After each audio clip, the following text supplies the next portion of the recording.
Hello, my name is Jay, and sadly we have some bad news. The 2080 new cards that will be releasing in April will be starting at upwards of 1,200-ish. And if you want the proof or the backing behind this wild assumption, it's not rumors, it's just plain logic.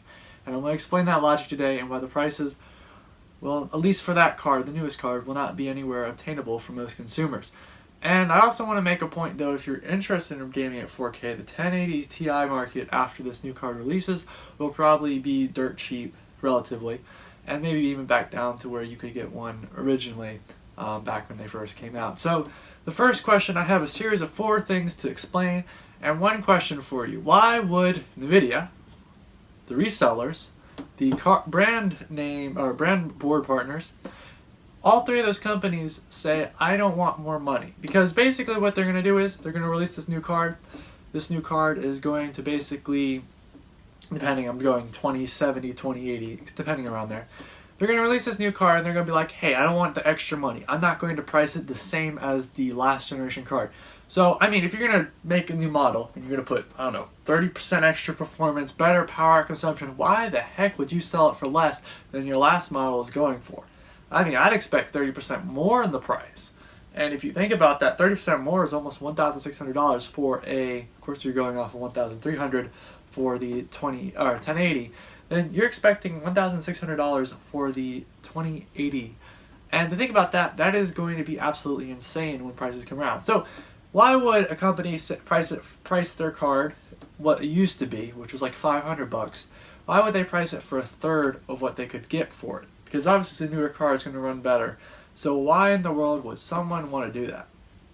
It just makes no sense. And if NVIDIA doesn't do it, then either the resellers or the people like Newegg, Amazon, why the heck wouldn't they do it? They get it dirt cheap. The profit margin's huge.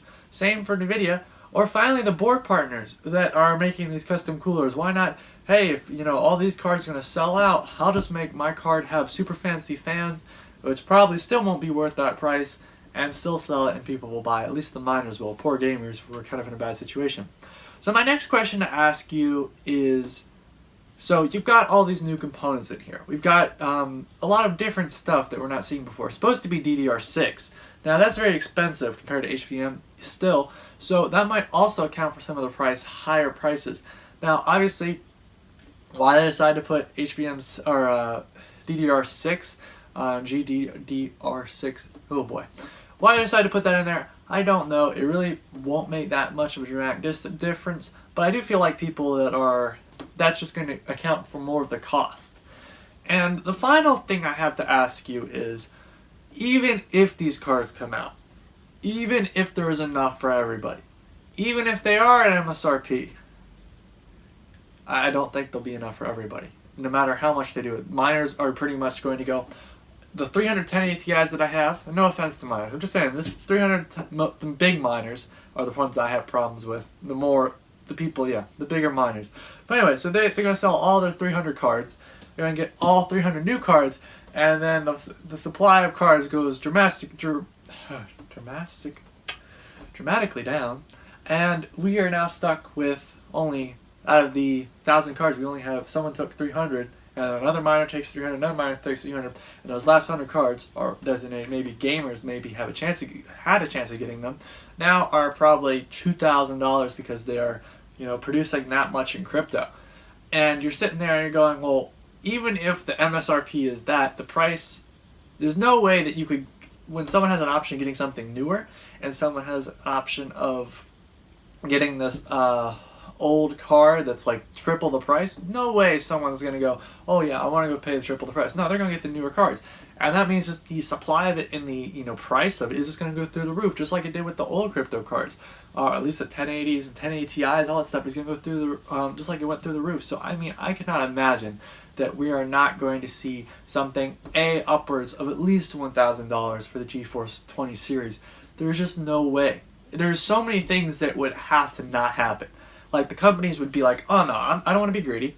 The miners, oh no, I don't want to be greedy either. The people that the supply of them. Even all the gamers that have been waiting years and years, or maybe months and months to get get a good gaming card. Oh no, they're not going to be greedy. They're not going to grab a bunch. And then the resellers. Oh no, we don't want to be greedy as well, getting high profit margin, or the board partners. So I'm going to ask you, in the comments below, tell me what you think. If I missed anything, I'm sure there's other things that are not going too great as well. But I mean, I am just upset to hear this as well, and I really feel like I would be interested in getting a card. I just feel like it's really depressing, but also some good news for some people that have been really trying to get some cards, because once the miners and once there's enough cards to switch over to the new market, all 1080 Ti's will become available for a lot cheaper, long as the 2080 still has a substantial performance increase. Not to mention, there's also the turn-in architecture, which is apparently dubbed the mining architecture, that will be specialized. Be a specialized 20 series GeForce card that's just for mining. So I doubt how much crap that will do, but we'll see. It might also be that NVIDIA decides to disable mining on their gaming cards and make the mining cards, obviously make that price go through the roof and let the gaming cards stay gaming. We'll have to see. But if you enjoyed this video, give it a thumbs up. If you didn't, I'm sorry. I prefer you don't just dislike because you don't like the news. I try my best to at least be as, upfront with all the information. It's not my fault, and sadly, I wish there was cards for everybody, but it's not the way the world works. But thank you for watching. If you're interested, subscribe. Check out my other stuff on my channel, a lot of computer modding, things like that. And I hope to see you around, and let me know down in the comments what you thought. Thank you. Goodbye.